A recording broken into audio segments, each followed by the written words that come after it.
welcome to another episode of Let's Talk. I'm Ivy Hartman, and I'm joined by Jamie Ballantyne and Amber Clear. Ladies. Yes.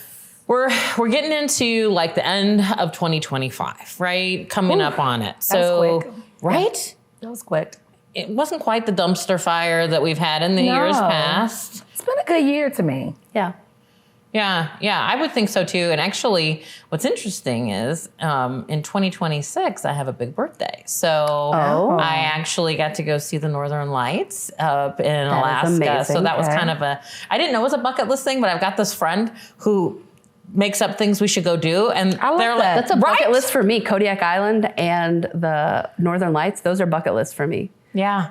So I'm proud of you. That's a good friend. Yeah. Isn't it? Yeah. Isn't it? And then my oldest will be graduating in December from college. Oh, That's wow. wild. So the whole fam from California is coming. So, you know, it is a nice celebration. That's a you know lot. what it's like during these seasons, right? Yes. You get together with family. Celebrate everything at once that you missed. Yes. Yeah. And the look on your face. I love it. She's going to Alaska when her family comes. Yeah. through. Like, She's like, oh, sorry, I have my... I'm one of those people, like, I want to host, even though I know I'm putting all the stress, because I don't like potluck. So I don't want anybody bringing anything to my home. Ooh, interesting. I'll eat at your house, no problem. And so this season, like I want to host. I want to be around family. But I also, like, I'm excited when they come, and I am very, very excited when they leave. See, and I'm the person that I don't have family biologically left, but I travel to like all the other, like I choose my family, right? So I pick like, oh, what do you guys are all having a party Tuesday? Who's having what to eat? Like what do we, and then I pick and choose, right? Based on food, and they know that. So they, if they really want me, they cater. And my family consists of cousins who are like their parents or my mom's friends. Yeah. So they're not, blood, but they are cousins because we were told they were cousins. Yeah. I call them my rentals. I call them my rentals. Yeah. These are my rental families. So the difference here is hosting, you can't get in your car and leave. And showing up or being the guest, you could. Oh, I'll Irish exit. I will Irish exit so fast. Like I stay for the fun stuff, but like if it starts it's feeling like time to go. Yeah, I should channel the Ballantyne name and Irish exit too. I should. All right. Well, you can shadow. We'll go together. Yeah. You can be my plus one. Yeah. Well, I think our guests on today's show definitely will leave us with an interesting feeling and maybe learning a little bit more than we had. Actually, more of a pretty serious topic. We're going to take a quick break, but when we come back, we're going to be joined by LaKeysha Fields, the Associate Divisional and St. Louis Regional Social Services Director for the Salvation Army. Stay with us.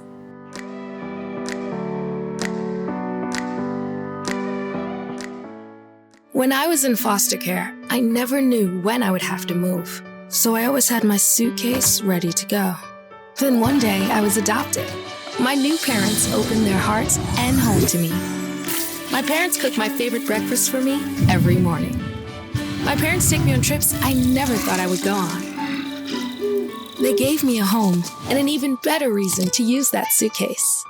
My parents aren't perfect, but they're perfect for me.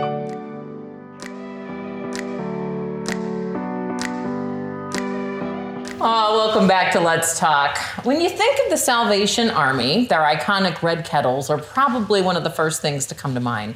But did you know that they're also a leader in the fight against human trafficking? We are so grateful to have LaKeysha Fields joining us now to talk about this very real and very serious issue. LaKeysha, welcome to the show. Thank you so much for having me. I think I really want to pick up with the human trafficking and what that is. So human trafficking, we've seen movies, right? We've seen people get snatched off the street and it's very dramatic, but it doesn't actually look like that in real life. Human trafficking, it can be labor trafficking or sex trafficking. The Salvation Army has focused on sex trafficking for our services, but a lot of times it's people who they're in your circle, right? They're folks who you have an acquaintance with, and sometimes even it can be a boyfriend. A lot of partners will end up in trafficking situations, starting with domestic violence, as we may know, and then it develops into more. And it's intentional, and so it looks very different from what we may imagine happens. I always think of, someone being removed forcibly and then trafficked or moved somewhere else, right? And then forced to do something that they didn't really want to do. Right. And that does happen occasionally. Like, it's not off the table. It does happen, but a lot of it is just coercion. Right. So the same way that youth are coerced through social media and someone offers them something, especially if they're already vulnerable, then they find themselves in these situations that they can't escape from. St. Louis ranks pretty highly in human trafficking.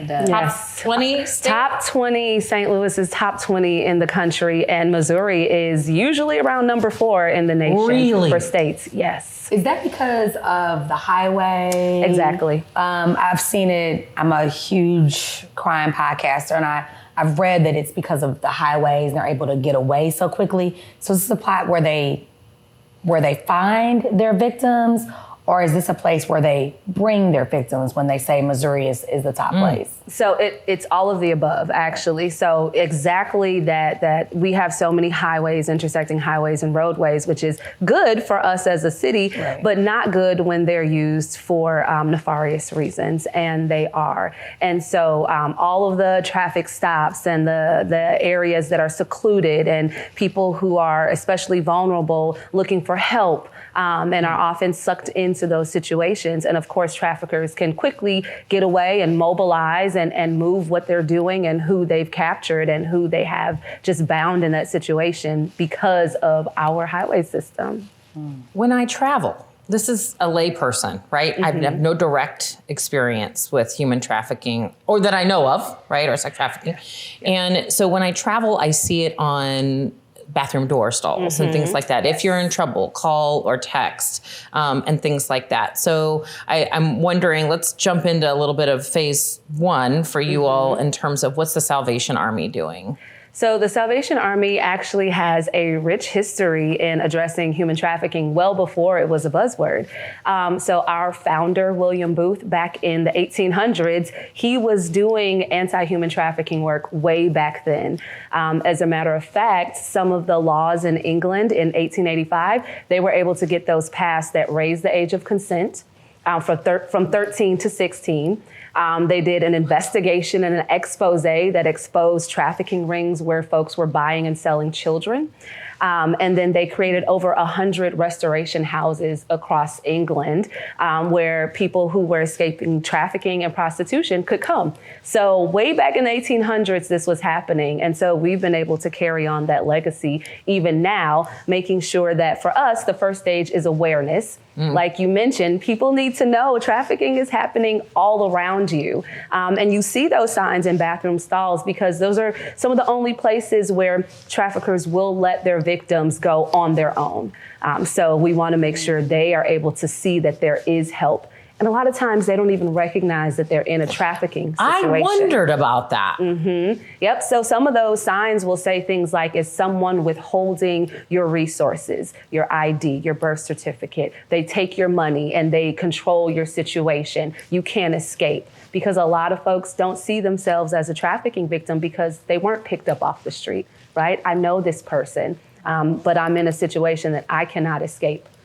I think it's also, we don't want to admit that we're victims sometimes. So it's a situation where if I don't put a name to it, then they don't put the shame to it. And I think one of the things that's important for victims is to remove that shame of like, hey, if I put the name to this, I can get help. Versus if I put a name to this, I don't have any power. Absolutely. That's so true. That stigma is so strong. And a lot of times there are substances involved. And so if you have a young woman, especially who is being trafficked and she is addicted to other substances, she may feel shame. She may feel like this is my fault. I created this situation and so nobody's going to help me, or I can't escape. I can't escape this situation. And so that's very true. I feel like with some of the high profile cases and just with social media, we've learned that trafficking or suspects of trafficking can look a lot different. Can you talk about how the victim doesn't look the same? The victim's age-wise, what does that look like as far as human trafficking victim-wise goes? So it can, predator, really. Absolutely. It can look so different. Again, you know, the movies paint a picture, but you've seen people who are being trafficked. You have, especially being here in St. Louis. You've seen them. You've walked past them in grocery stores. You've walked past them maybe on your morning jog. You've seen them drop their kids off at school. Right? Those victims, they are our neighbors, unfortunately. And so it can range in age, but a lot of victims have some things in common, some common vulnerabilities, right? So poverty, right? That's a common vulnerability. Anybody in a desperate situation, if you've experienced any kind of child abuse, if you've been in the juvenile justice or foster system, if you've been homeless, right? All of these situations create vulnerabilities where people may feel desperate and somebody offering them what looks to be an exciting situation or work or a way out of their situation and then flips it on them. And then they may not have the resources or the support system to escape. So what can I look for? Like you said, I'm seeing it, but I don't know that I'm seeing it. Yeah, so the good thing about learning what it looks like is the first part that the Salvation Army is doing is training and awareness.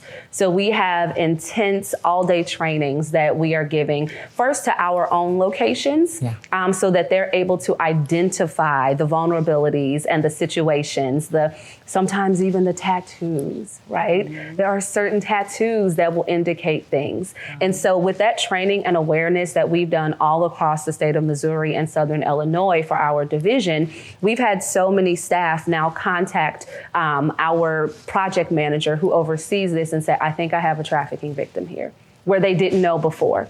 Right? This person has come in and their partner is keeping close to them. And every time they ask them a question, the partner answers. And when I asked for your ID, the partner got it out of his wallet and gave it to me, but wouldn't let you have it. Just certain things that they are now observing that make them suspicious, and they're reporting it. And we're following up on those things. And oftentimes they are trafficking victims.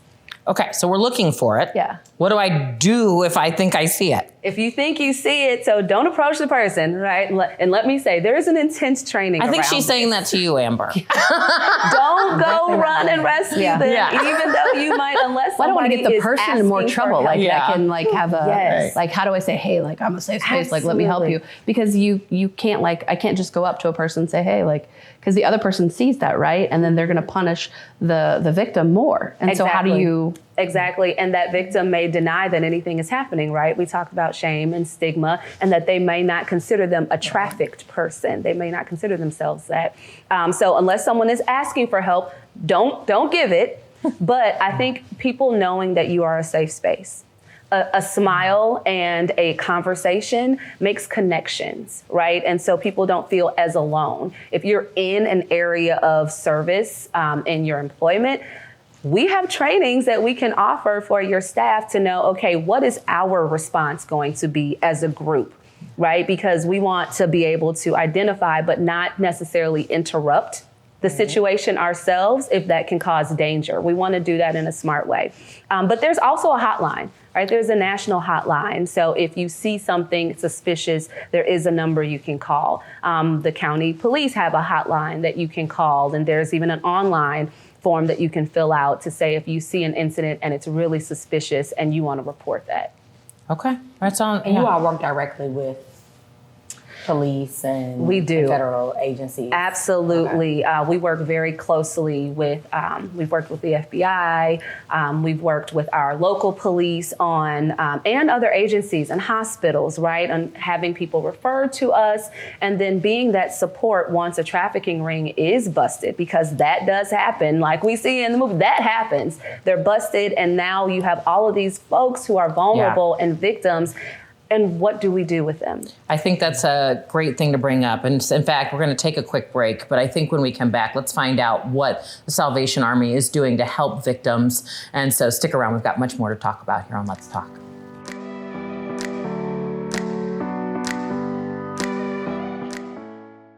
I'm Jenny Garth. And as a mother of 3, I know kids worry about a lot of things. Getting enough food to eat shouldn't be one of them. But here in America, that is a real worry for 1 in 5 children. This is unacceptable and something Feeding America is working to solve. Through a nationwide network of food banks, Feeding America serves virtually every community in the United States, including yours. See how you can help your community. Visit feedingamerica.org. Together, we can solve hunger. Together, we're feeding America.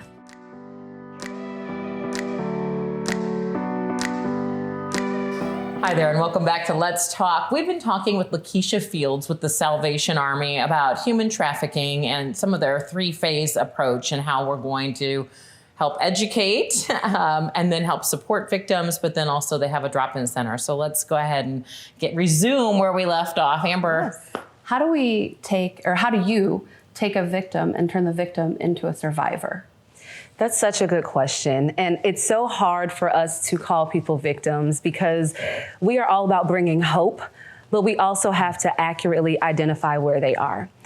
So our second phase is our drop-in center that is open. It opened this spring here in St. Louis. It's in a private location. What's a drop-in center? A drop-in center is a daytime center that is open for us to victims of human trafficking. They can come, they can rest, they can get hydration or meals, they can take showers, naps, food, but then they can also get services. So we have case management, intensive case management to help them create a goal plan. And that program is called Pathway of Hope. It's a way to help them create goals and action steps to actually leave their trafficking situation because it's not easy, right? But they also have that. We have mental health counseling. We have nurses who come and provide that emergency care for them because there's a trust issue, right? And so they may not want to get help right at that moment, but they trust us. And so they're going to come to us just for these small services. So taking someone from being a victim to a survivor, that is the process of our drop-in center. So they can come back every day as often as they want. They can stay the entire time. We provide them with different commodities, clothes, whatever they need until they feel comfortable enough to take that step out of their situation. And when they do, we're right there to walk alongside them. Because I know for domestic violence, it takes on average a person to leave 7 times before they're finally gone, right? Mm-hmm. So I imagine the statistics are similar, if not larger numbers of attempts to leave. Mm-hmm. Because it's the fear of the unknown and also like what's going to happen. Can they even get out? Exactly. And that fear is really strong, which is why our drop-in center is private. We are interrupting someone's livelihood, right? So that victim, someone is making money and there can be violent reactions to the interruption of their enterprise. And so we have to keep them safe, and it might take them a while, right, to escape. So our drop-in center, you're not going to see the big Salvation Army shield on it, right? It's nondescript because we want it to be safe. We want people to understand that when they come in here, it just looks like everything else around it, but there's so much hope inside. And we want to make sure we deliver that in a safe manner. So when they are ready to take that step away permanently, we're there to walk that out with them. And I think it's important to know your staff isn't judging anyone for anything that they've done. So I think a lot of coercion is blackmail, where, hey, you committed this one crime or you're on this one drug, so I can make you do these other things so that you are under my control because I know about this activity. And you guys have no judgment. You don't call the police. Nope, none of that. It is up to the survivor if they want to contact the authorities. And we will help them with that. But we will not do that for them, right? Because their safety is number one. And our job is to keep them safe and to help them escape. And we allow the folks who pursue traffickers to do their job.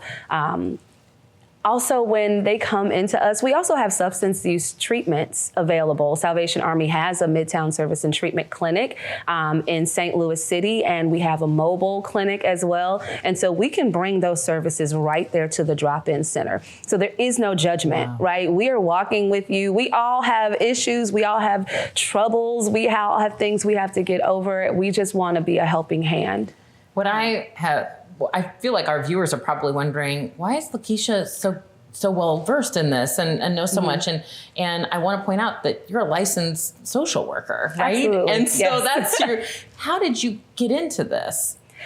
So I've been doing social work for about 20 years, and I love the social and development of people and programs.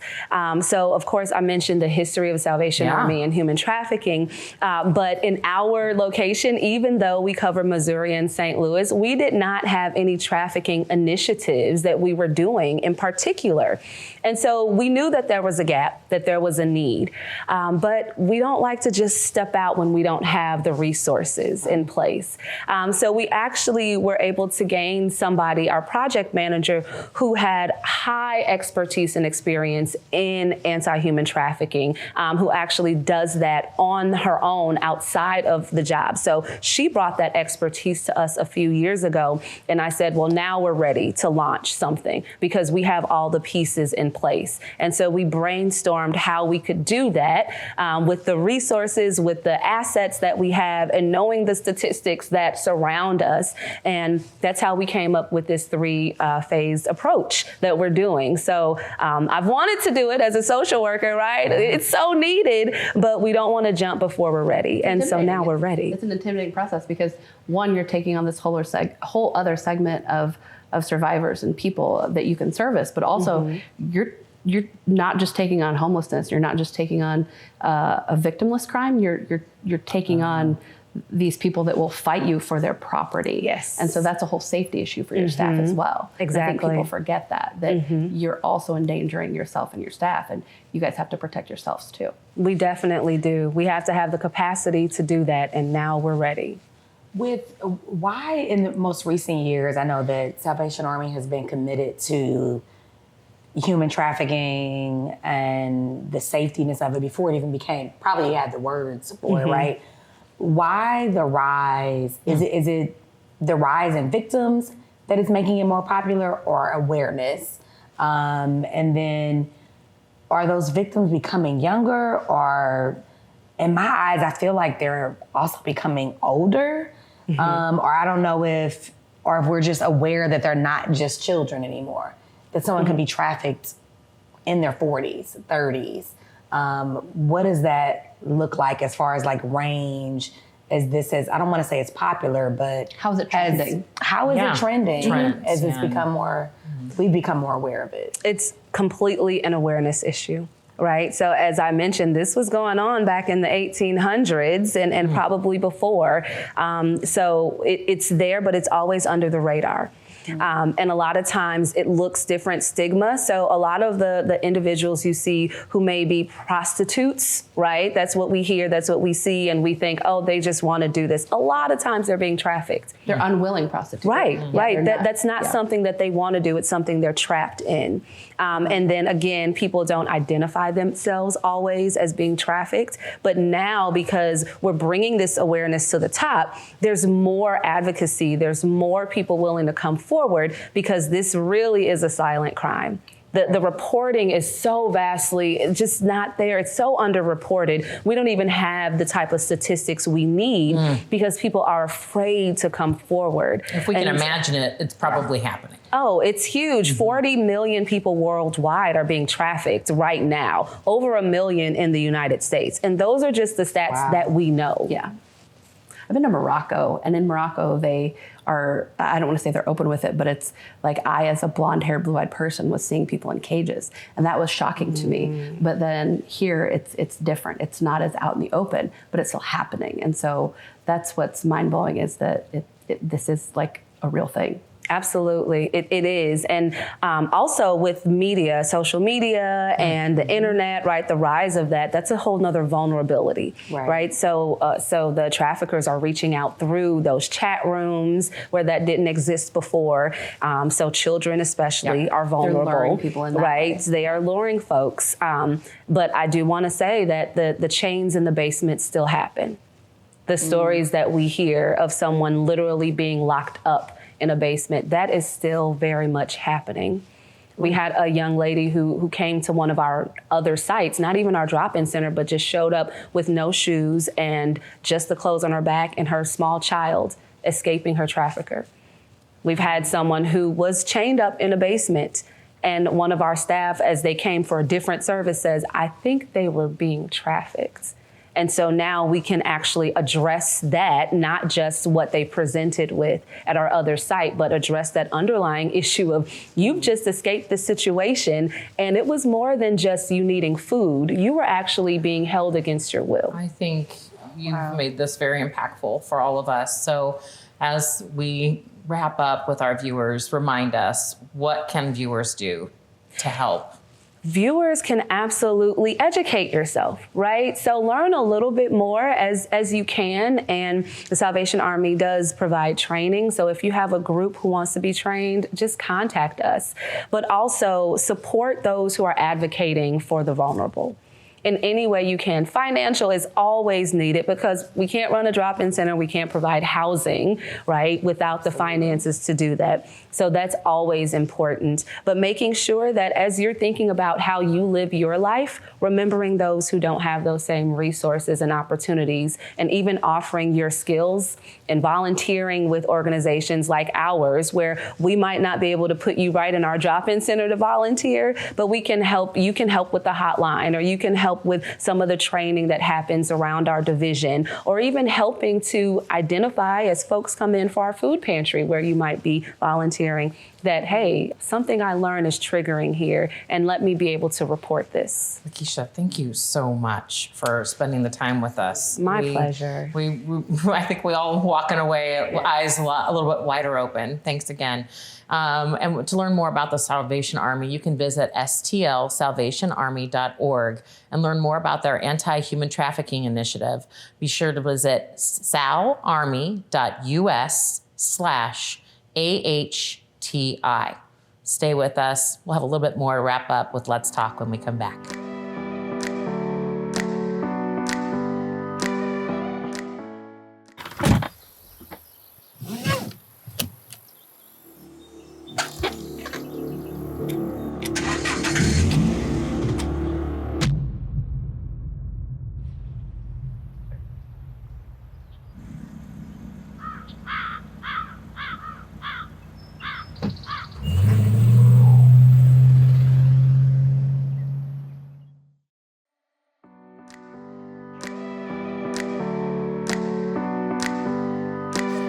Pretty eye-opening topic today. You guys seem like you learned a little. I know I did. I think it reminds us too how fortunate we are to not be in those circumstances, because it's easy for other people to sometimes judge because we grew up differently than how those people grew up or how they ended up in those situations. And fortunate enough to be able to learn something so that maybe we can help someone who's in it. Because I feel like the victims are coming from all walks of life. That's it. And like LaKeysha mentioned, they're amongst us. Yeah. The predators are amongst us and the victims are amongst us. And so we have a duty to protect. And you know, I didn't think that I was that, I mean, I think any one of us isn't that far away from it being a victim of any kind. And as women, I think, because we're a show of women, about, you know, for women, and I think we get that, right? Right. So, and we hope that you've walked away with some good information and that you stay safe and healthy during this season. And unfortunately, that's all the time we have. I want to thank our guest, LaKeysha Fields with the Salvation Army. And again, thank you at home for joining us. The show may be over, but you know, you can always find us on Facebook, X, Instagram, and YouTube, or visit us at stltv.net. I'm Ivy Hartman for Amber Clear and Jamie Ballantyne. We'll see you next time on Let's Talk.